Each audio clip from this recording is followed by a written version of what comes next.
இந்தாங்க பால். வேண்டாம். அப்பா செத்ததையே நினைச்சு எப்பவும் இப்படி வருத்தப்பட்டுக்கிட்டு இருந்தா என்னங்க பிரயோஜனம்? இப்ப நான் அதை நினைச்சு வருத்தப்படுறேன். சொத்தெல்லாம் என் பேர்ல எழுதி வச்சுட்டாருன்னு வருத்தப்படுறீங்களா? அதை பத்தி கூட நான் அவ்வளவா வருத்தப்படுறேன். என்ன கல்யாணம் செய்திக்கணுமே வருத்தப்படுறீங்களா? இந்த பாருங்க, நான் அழகா இல்லையா? என்ன கண்டா ஏன் உங்களுக்கு பிடிக்கல? யார் சொன்னது? உன்னை எனக்கு ரொம்ப பிடிக்குது. ஆனா நீங்க ஏன் எடுக்கிறீங்க? இத பார் மல்லிகா, உன்னை ஒருத்தன் மனப்பூர்வமா காதலிச்சு அவன் உன்னையே கல்யாணம் பண்ணிக்கிறேன்னு சத்தியம் செய்துட்டு அதுக்கப்புறம் உன்னை அவன் திடீர்னு ஏமாத்திட்டு வேற ஒரு பெண்ணை கல்யாணம் பண்ணிக்கிட்டா அவனை பத்தி நீ என்ன நினைப்ப? என்ன நினைக்கிறது? கோட நம்பிக்கை துரோகின்னு நினைப்பேன். அதே மாதிரி என்ன பத்தி எவ்வளவு நினைச்சா? உங்களை பத்தி அப்படி ஒருத்தி நினைக்க மாட்டான். உங்க கூட சகவாசம் செய்யற எல்லா பெண்களும் தான் நினைப்பாங்க. அதுக்காக எல்லாரையும் கல்யாணம் செய்துக்க முடியுமா? அதனால நடந்தது எல்லாம் மறந்துட்டு இனிமேலாவது ஒழுங்கா வாழ்க்கை நடத்த பாருங்க. எனக்கு எல்லாம் ஒரே குழப்பமா இருக்கு. கொஞ்ச நாளைக்கு அப்படித்தான் இருக்கும். பிறகு எல்லாம் சரியா போயிடும். பணியில நிக்காதீங்க, உள்ள வாங்க. நீ போ, நான் அப்புறமா வரேன். இன்னைக்கு ஒரு தடவையாவது நான் சொல்றத கொஞ்சம் கேளு. போ.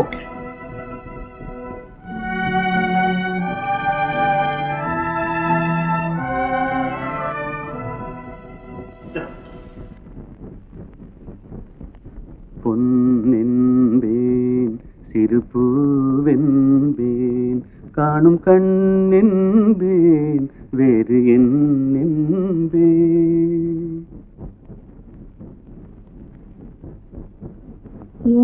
என்னென்பேன் கலையேடென்பேன் கண்கள் நான் என்றால் பார்வை நீ என்பேன்.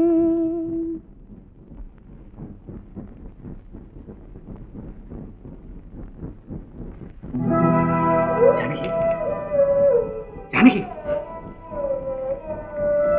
ஜானகி,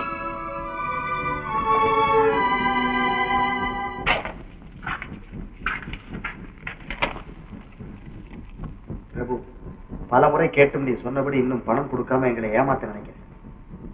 உன்னோட பழகின ஒரே காரணத்துக்காக தான் இதுவரைக்கும் பொறுத்துக்கிட்டு இருக்கோம். இன்னும் 4 நாள்ல நாங்க கேட்ட பணத்தை நீ கொடுக்கலன்னா நீ செய்த கொலைய போலீஸ்ல தெரிவிக்க நாங்க துணிஞ்சிட்டோம். இது உனக்கு கடைசி எச்சரிக்கை.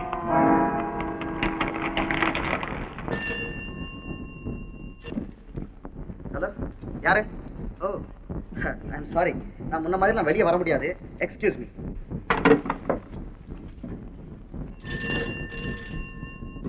ஹலோ, யாரு? ஸ்டெல்லாவா? இத பாரு, நான் பழைய அட்டகாசங்கள்லாம் மறந்து கொஞ்சம் அமைதியா வாழலான் இருக்கேன். தயவு செய்து என்ன தொந்தரவு பண்ணாத. என்னத்தான் இன்னும் பழைய சொல்லைங்கெல்லாம் விட்ட பாடு இல்லையா? அதை ஏன் கேக்குற மல்லிகா? நான் நல்லவனா வாழணும்னு நினைச்சா கூட சமூகம் விடாது போல் இருக்க. நாம கட்டுப்பாடா இருந்தா சமூகம் என்ன செய்ய முடியும்? நல்லா சொன்னீங்க. அதத்தான் நானும் சொல்லலாம்னு பார்த்தேன். ஆனா உரைக்கிற மாதிரி வேற யாராவது சொல்லட்டும்னு தான் சும்மா இருந்தேன். நீ உன் வேலையை பாருடா. சரிங்க. இத பாரு மல்லிகா, நான் ஒரு காலத்துல பணத்து முன்னால தான் தோன்றியா சுத்தினது என்னமோ வாஸ்தவம் தான். ஆனா அதெல்லாம் நிலையானது இல்லைன்னு நான் இப்ப உணர்ந்துட்டேன். மல்லிகா, இப்ப என் எதிர்காலமே உங்ககிட்ட தான் இருக்கு.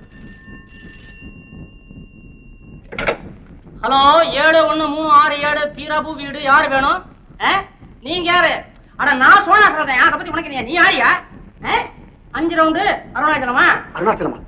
அந்த ரவுடி கிட்ட உனக்கு என்னடா பேச்சு? வேடக்கு நான் பாத்துக்கிறேங்க. ஐயா 5 ரவுண்டு அருணாச்சலம். இனிமே நீ நம்ம ஐயாவை ரவுண்ட் அடிக்காத, பிரயோஜனம் இல்ல. பாவம், அவர் பாக்கிட்டே காலி. ஆளை கொஞ்சம் நிம்மதியா விடுங்கப்பா. அதுக்காக ஏன் என்ன கத்துற? யோ, ரவுடியா இருந்தா உன் வரைக்கும் அடிச்சு முடியா? போன்லையா? வேடக்கல என்னங்க அவங்க ஆளு கண்டபடி பேசுறாரு. அதெல்லாம் இருக்கட்டும், முதல்ல நீ கீழே போ. யார் வந்தாலும் கண்டிப்பா ஐயாவை பார்க்க முடியாதுன்னு சொல்லிட்டு சொல்றேன். நல்லவனா இருந்தா கேட்டு போவான். ரவுடி பசங்க எல்லாம் யார் சமாளிக்கிறது? உனக்கு என்னடா பார்க்க முடியாதுன்னு சொல்லண்டா. பல்ல கட்டி கையில கொடுத்தாம அதை பத்தி பரவாயில்ல, நான் போலீஸ் வரைக்கும் போறேன். பல்ல கட்டதுக்கு அப்புறமா போலீஸ் ஏன் இந்த தொல்லைகளுக்கெல்லாம் ஒரு முடிவே இல்லையா? இருக்கு மல்லிகா, இதுக்கெல்லாம் ஒரு முடிவு தேடணும்னா என்னுடைய பழைய உறவுகள் தொடர்புகள் இதெல்லாம் அறுத்தறியணும். அதுக்கு சுமாரா 20,000 ரூபாய் செலவாகும். 20,000? எதுக்கு? ஆமா மல்லிகா, ஏன்னா என்னுடைய பணத்தை நம்பியே சுத்திக்கிட்டு இருந்த அவங்கள திடீர்னு ஒதுக்கிட்டேன்னா அவங்க ஆத்திரப்பட்டு எனக்கு ஏதாவது கெடுதல் பண்ணிடுவாங்க. அதனால கொஞ்சம் அப்படி வாக்கரிசி போடுற மாதிரி போட்டுட்டேன்னா அதுக்கப்புறம் நான் விடுதலை ஆயிடலாம் பாரு. என்னமோ அதான், 5 10 கூட செலவானாலும் பரவாயில்ல, உங்களுக்கு ஒரு தொல்லை இல்லாம இருந்தா போதும். அப்பா வரட்டும், இப்பவே செக் எழுதி தரேன். மல்லிகா, அப்பா, செக் புத்தகம் எங்க வச்சிருக்கீங்க? கொஞ்சம் கொடுங்களேன். எதுக்குமா? எங்களுக்கு கொஞ்சம் அவசரமா பணம் தேவை. எவ்வளவு? 25,000. S S. 25,000 ரூபாய் உங்களுக்கு கொஞ்சம் பணமா? இல்லப்பா, அத்தான் பின்னால சுத்திட்டு இருந்தாங்க பாருங்க, அவங்களுக்கு எல்லாம் கொஞ்சம் கொஞ்சம் பணம் கொடுத்து விரட்டிட்டு போறாங்க. ஆமாமா. அப்படி எத்தனை பேருக்கு கொடுக்கணும்? இதுல ஆண்கள் எத்தனை பேர், பெண்கள் எத்தனை பேர், இதெல்லாம் தெரிஞ்சுக்க வேண்டாமா? மாமா, என்னுடைய பழைய உறவுகளை துடைக்கிறதுக்கு நான் கொடுக்க போற விலை இந்த 25,000 ரூபாய். அதுக்கப்புறம் நானும் மல்லிகாவும் நடத்த போற இன்பமான வாழ்க்கையில எந்த விதமான இடைஞ்சல் ஏற்படக்கூடாது பாருங்க. நான் வேண்டாம்னு சொல்லல. ஒண்ணு செய்வோம். என்ன?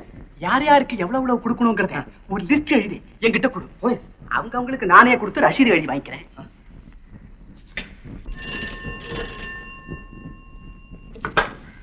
ஹலோ, யாரு? ஜானகியா? மல்லிகா, நீங்க பேசாம இருங்க. இனிமே அவரை யாரும் பார்க்க முடியாது. தயவு செய்து இங்க யாரும் போன் பண்ணாதீங்க.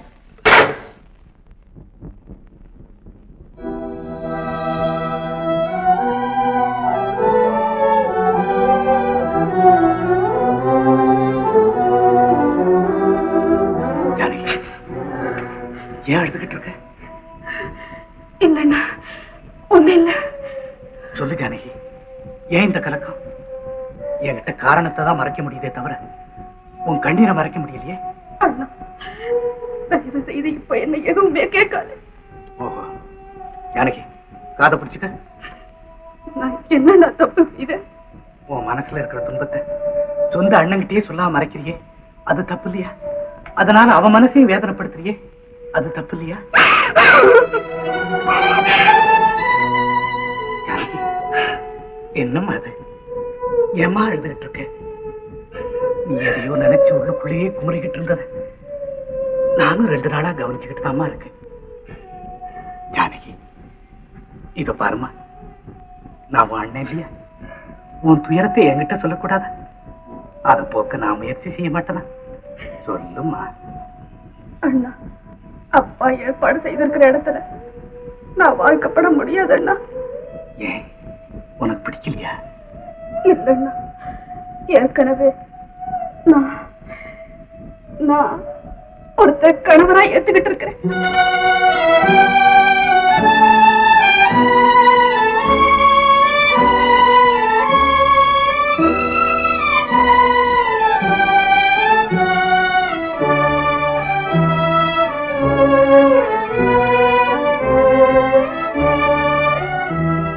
ஜானகி, நான் கேட்கறதுக்கு பதறாம அமைதியா விவரமா பதில் சொல்லு.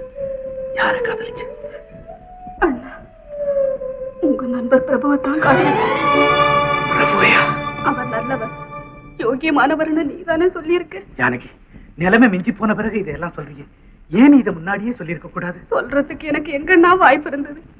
பெண் பார்க்க வர்றாங்க, நீ அலங்காரம் செய்துக்கான்னு அம்மா சொன்னப்போ நான் திடுக்கிட்டு அம்மா கிட்ட உண்மையை சொல்லிடணும்னு இருந்தேன். இனம் புரியாத பயம் பேச விடாம தடுத்துருச்சு. பெண் தானே பார்க்க வர்றாங்க, எல்லாரும் சம்மதிச்சு கல்யாண விஷயத்தை பேசுறதுக்கு முந்தி என் நிலைமைய சொல்லிடணும்னு இருந்தேன். ஆனா 1 மணி நேரத்துக்குள்ள எல்லாத்தையும் பேசி முடிச்சு இப்படி கல்யாணத்தை நிச்சயம் செய்திடுவாங்கன்னு நான் நினைக்கவே இல்லைன்னா. ஜானகி, அப்பா கொடுத்த வாக்கு மீற மாட்டாரேம்மா. அண்ணா, நானும் 2 பேருக்கு மாலையிட முடியாது. ஏன் ஜானகி, பிரபு உன்னை கைவிட மாட்டான், நீ உறுதியா நம்புறியா? அவர் என்ன மனப்பூர்வமா காதலிக்கிறார், பரிபூரணமா என் மேல அன்பு வச்சிருக்காருன்னா. நீ மறுபடியும் அவனை சந்திச்சியா? இல்லண்ணா, அவங்க அப்பா காலம் ஆயிட்டதால என்னால அவரை சந்திக்கவே முடியல. கவலைப்படாத ஜானகி, நான் நாளைக்கே பிரபுவை சந்திக்கிறேன். பிறகு மாமா கிட்ட எல்லாத்தையும் விளக்கமா சொல்லி அப்பாவுக்கு நெருக்கடி நேராம வேதாச்சல வீட்டார மறுபடியும் இங்க வராம நிறுத்திட வழி செய்யறேன். அண்ணா, அமைதியாயிரம்மா, கடவுள் நம்ம கைவிட மாட்டார்.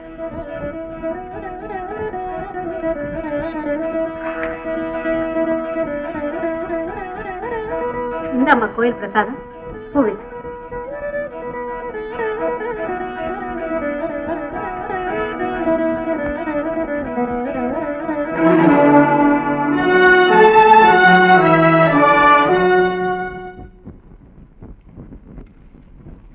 பிரபு யாரதே? பிரபு இருக்காரா? அவரை பார்க்க முடியாதுங்க. அவர் இருக்காரான்னு தான் கேட்டேன். அவரை பார்க்க முடியாதுன்னு சொன்னேன். அவரை வச்சுக்கிட்டே இல்லைன்னு என்கிட்ட சொல்ல வேணாம். போய் அவசரமா சின்ன அவரை பார்க்கணுமான்னு சொல்லு. யாராலும் என்னங்க உங்களுக்கு தெரியாதா? நீங்க தான் பழைய சேகமாச்சு. அதனால படு டேஞ்சருங்க. இங்க பாருங்க, நீங்க எல்லாம் சின்னையாவை பார்க்க முடியாதுங்க. ஏதாவது தேவையா இருந்தா வக்கீல போய் பாருங்க. ஓஹோ, ரொம்ப அவசரமா ஜானகி விஷயமா பேச வந்திருக்கேன்னு சொல்லு. ஜானகியா? உங்களை பேரா இருக்க? வெளியே போய்யா, வெளியே போய்யா. ஒரே ஒரு நிமிஷம் அவரை பார்த்துட்டு போயிடுறேன். யாரையா நீ சுத்த விடா கண்டனா இருக்கிற? பார்க்க முடியாதுன்னா பார்க்க முடியாதியா? அப்புறம் எனக்கு கோவம் வச்சுன்னா என்ன பண்ணுவேன்னு எனக்கு தெரியாது. தெரியாம எனக்கு கோவம் வந்துருச்சுயா. தயவுசே மன்னிச்சிரியா. ஒண்ணுமில்ல, ஐயா உத்தரவு மீறி உன்னை மேல அனுப்பிச்சேன்னா என் வேலை போயிருக்கேன். இது பெர்மனன்ட் வேலையா. விழப்ப கெடுக்க நான் விரும்பல. ஆனா எப்படி பிரபுவை சந்திக்க? என்னதான் தனிமையா உட்காந்து எதையோ பலமா சிந்திச்சிட்டு இருக்கீங்க. நான் வந்ததுனால மணி 10 ஆயிருக்கணுமே, இன்னும் தூங்கலையா? தூக்கம் வரல. உங்களோட கொஞ்ச நேரம் பேசிட்டு இருக்கலான்னு வந்தேன். இன்னைக்கு பௌர்ணமி, நிலா ரொம்ப அழகா இருக்கு. இருக்கட்டுமே, காத்து கூட ஜில்லுன்னு வீசுது. வீசட்டும். வாங்கத்தான் கொஞ்ச நேரம் மொட்டை மாடியில உட்காந்து பேசிட்டு இருக்கலாம். இதோ பாரு மல்லிகா, உலகத்துல சுகத்தையும் சந்தோஷத்தையும் அனுபவிக்க கொஞ்சம் பேர் தான் பிறந்திருக்காங்க. அதுல நீயும் ஒரு நிலவும் தென்றலும் உனக்குத்தான் தேவையே ஒழிய எனக்கு தேவை. அத்தான் வர விருப்பம் இல்லைன்னா முடியாதுன்னு சொல்லிடுங்க. அனாவசியமா எனக்கு ஒண்ணு நீங்க சொல்லி காட்ட வேண்டியதில்லை.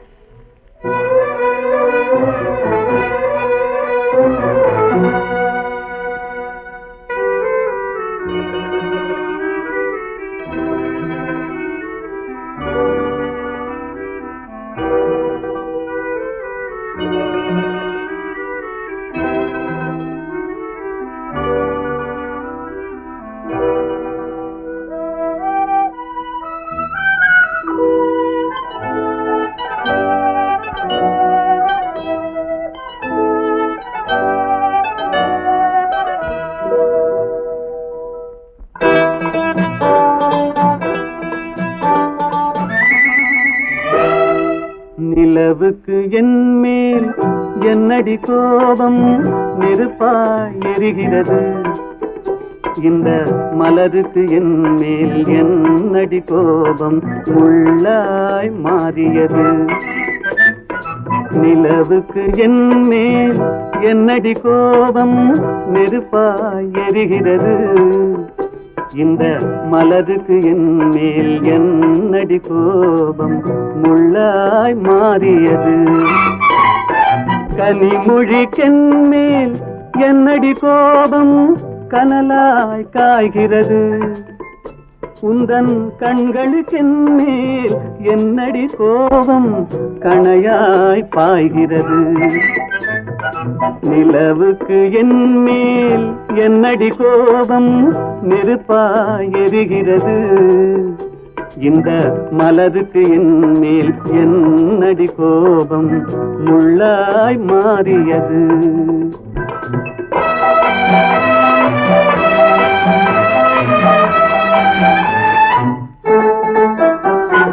குலுங்கும் முந்தானை சிரிக்கும் அத்தானை விரட்டுவதே நடியோ.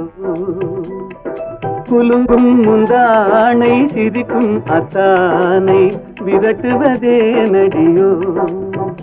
உந்தன் கொடியிடையின்று படை கொண்டு வந்து கொல்வதும் ஏனடியோ.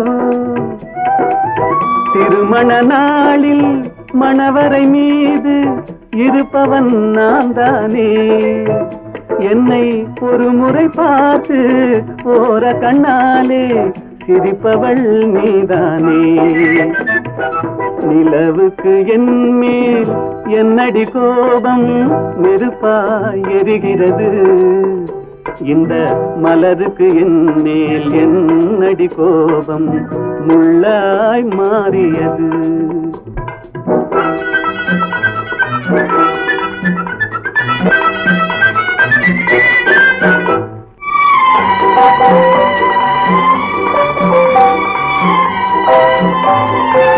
சித்திரை நிலவே அத்தையின் மகளே சென்றதை மறந்துவிடு. சித்திரை நிலவே அத்தையின் மகளே சென்றதை மறந்துவிடு. உந்தன் பக்தியில் திளைக்கும் அத்தான் எனக்கு பார்வையை திறந்துவிடு. உந்தன் பக்தியில் திளைக்கும் அத்தான் எனக்கு பார்வையை திறந்து விடு. நிலவுக்கு என் மேல் என்னடி கோபம் நெருப்பாய் எரிகிறது. இந்த மலருக்கு என் மேல் என்னடி கோபம் முள்ளாய் மாறியது.